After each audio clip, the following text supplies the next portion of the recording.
নমস্কার বন্ধুরা, আশা করি আপনারা সকলে ভালো আছেন। কাকলি কিচেনে সকলকে স্বাগত। আজকে আমি বানিয়েছি চিড়ের মিষ্টি পোলাও। তাহলে চলুন কিভাবে বানিয়েছি দেখা যাক। প্রথমে আমি দিয়ে দিচ্ছি 1 কাপ জল, দেবো 1.5 কাপ, 1.5 কাপ জল দিলাম। এখন আমি গুড়টাকে জাল দিয়ে নেব। এক সাইডে জাল হচ্ছে, এদিকে আমি একটা কড়া বসিয়েছি। এখন আমি এর মধ্যে দিয়ে দিচ্ছি 2 চামচের মতন ঘি। তারপর এর ভিতরে দিয়ে দিচ্ছি আমি কাজু আর আমন্ড বাদাম। বাদামগুলো একটু ভেজে নেবো প্রথমে।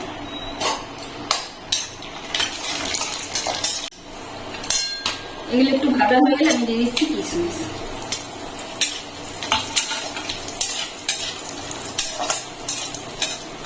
কিশমিশটা নেড়ে চেড়ে আমি গ্যাসটাকে অফ করে দিচ্ছি, কেননা এই গরম ঘিয়ে এই কিশমিশটা ভাজা হয়ে যাবে। গ্যাসটা অফ করে গরম ঘিয়ের মধ্যে আমি দিয়ে দিচ্ছি এটা গুঁড়ো নারকেল, শুকনো যে গুঁড়ো নারকেল কিনতে পাওয়া যায় সেই নারকেলের গুঁড়োটা। আপনাদের কাছে এই গুঁড়োটা না থাকলে এমনি নারকেলও দিতে পারেন। এখন আমি দিয়ে নেব। গরম ঘিয়ে নারকেলটাও আমার ভাজা হয়ে যাবে। নারকেলটা কম ভেজে নিয়েছি, এখন আমি তুলে নিচ্ছি। এইদিকে আমার গুড়টাও গলে গেছে। এই খুব জাল দিয়ে একটা বা দুটা কিছুই করতে হবে না, শুধু গুড়টাকে জ্বালিয়ে নিতে হবে। আমি এখন গ্যাসটাকে অফ করে দিচ্ছি। আমি কড়াইতে আরো 1.5 চামচের মতো ঘি দিয়ে দিয়েছি। এখন আমি দিয়ে দিচ্ছি এখানে 2 কাপ চিড়ে।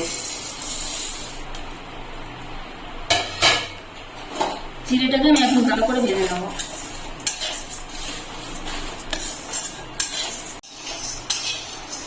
চিড়েগুলো আমি লাল লাল করে ভেজে নিয়েছি। এখন যে গুড়টা আমি জাল দিয়ে রেখেছিলাম এটা আমি ছেঁকে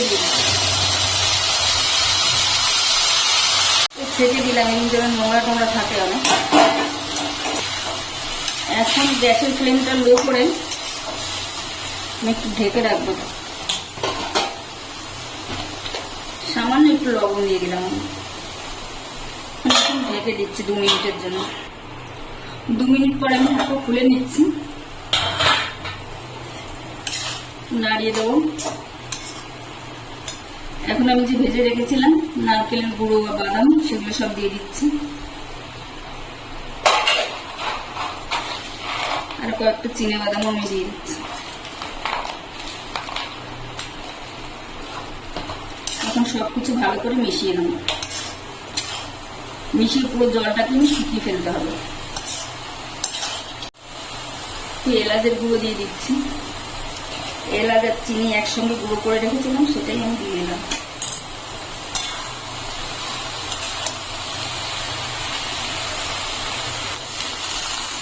জলটা শুকিয়ে গেছে, এগুলো একদম ঝুরঝুরে হয়েছে। চিড়গুলো সেদ্ধ হয়ে গেছে কিন্তু একদম ঝুরঝুরে।